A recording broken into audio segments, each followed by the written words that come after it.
प्रभु आप लोगों के साथ हो और आपकी आत्मा के साथ। संत लूकस के अनुसार पवित्र सुसमाचार। हे प्रभु तेरी महिमा हो। उन दिनों कैसर अगस्तस ने समस्त जगत की जनगणना की राजाज्ञा निकाली। यह पहली जनगणना थी और उस समय क्विरिनियस सीरिया के राज्यपाल था। सब लोग नाम लिखाने के लिए अपने अपने नगर जाते थे। यूसुफ दाऊद के घराने और वंश का था, इसलिए वह गालिलिया के नाजरेत से यहूदिया के दाऊद के नगर बेथलेहम गया, जिससे वह अपनी गर्भवती पत्नी मरियम के साथ नाम लिखवाए। वे वही थे जब मरियम ने गर्भ के दिन पूर्ण हो गए और उसने अपने पहलौठे पुत्र को जन्म दिया और उसे कपड़ों में लपेटकर चरनी में लिटा दिया, क्योंकि उनके लिए सराय में जगह नहीं थी। उस प्रांत में चरवाहे खेतों में रहा करते थे, रात को अपने झुंड पर पहरा देते थे। प्रभु का दूत उनके पास आकर खड़ा हो गया। ईश्वर की महिमा उनके चारों ओर चमक उठी और वे बहुत अधिक डर गए। स्वर्गदूत ने उनसे कहा, डरिए नहीं, देखिए मैं आपको सभी लोगों के लिए बड़े आनंद का सुसमाचार सुनाता हूं। आज दाऊद के नगर में आपके मुक्तिदाता प्रभु मसीह का जन्म हुआ है। यह आप लोगों के लिए पहचान होगी। आप एक बालक को कपड़ों में लपेटा और चरनी में लिटाया हुआ पाओगे। एकाएक उस स्वर्गदूत के साथ स्वर्गीय सेना का विशाल समूह दिखाई दिया, जो यह कहते हुए ईश्वर की स्तुति करता था, सर्वोच्च स्वर्ग में ईश्वर की महिमा प्रकट हो और पृथ्वी पर उसके कृपा पात्रों को शांति मिले। प्रभु का सुसमाचार। हे क्रिस्त तेरी स्तुति हो। क्रिस्त में मेरे प्रिय भाइयों और बहनों, आज हम क्रिस्त जयंती का महापर्व मना रहे हैं। यह पर्व वास्तव में प्रकाश का पर्व है और इस तथ्य को आज के सुसमाचार में हम देख सकते हैं।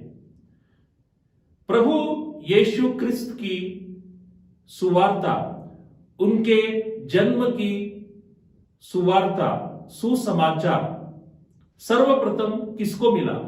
कोई राजा को मिला? नहीं। कोई बड़ा अधिकारी को मिला? नहीं। सबसे पहले उनके जन्म का सुसमाचार जो गडरिया थे, चरवाहे थे, उनको मिला। और क्या ये लोग पवित्र थे?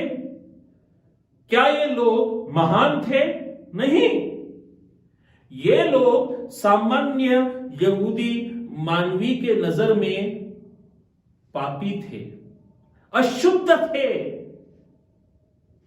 इसका कारण यह था कि वे मूल रूप से उत्तर इज़राइल के थे और चारा के लिए वे दक्षिण इज़राइल तक आते थे अपने भेड़ों के साथ। उनका जीवन पूर्ण रूप से ये इधर उधर जाने का जीवन था। वे इधर उधर सफर करते थे, हमेशा निरंतर सफर में रहते थे, प्रवास करते थे, जिसके वजह से यहूदी धार्मिक विधि का पालन करने में वे चूक गए। यहूदी धार्मिक नियमों को वे पालन नहीं करते थे और इसीलिए यहूदी धार्मिक अधिकारियों के नजर में ये लोग अपवित्र थे, अशुद्ध थे और इनकी साक्ष्य का भी कोई मान्यता नहीं था।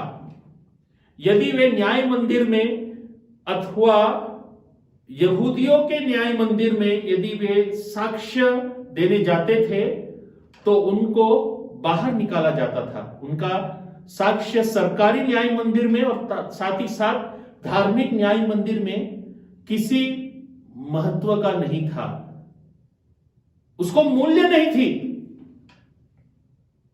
इसके बावजूद प्रभु यीशु क्रिस्त के जन्म का सुसमाचार सर्वप्रथम इन्हें मिलता है और इस तथ्य को हम संत लूक के संपूर्ण सुसमाचार में देख सकते हैं। प्रभु किन लोगों को अपने पास आने का न्योता देते हैं? जो वेश्याएं थी, जो नाकेदार थे, उनको पास करते हैं, उनके अंधकार रूपी जीवन में प्रकाश लाते हैं और अंत में अपने क्रूस मरण को स्वीकारते हुए वे उस पापी चोर को क्षमा करते हैं। उस पापी चोर को कलीसिया का सर्वप्रथम संत के रूप में घोषित करते हैं, उसके अंधकार रूपी जीवन में प्रकाश लाते हैं। तो आइए आज इस महान पर्व को मनाते हुए हम प्रार्थना करें, हे प्रभु, क्रिस्त जयंती का पर्व मनाते हुए मुझे तेरी रोशनी को मेरे गरीब, दुखी एवं बीमार भाई बहनों में फैलाने की कृपा प्रदान कर। आमीन।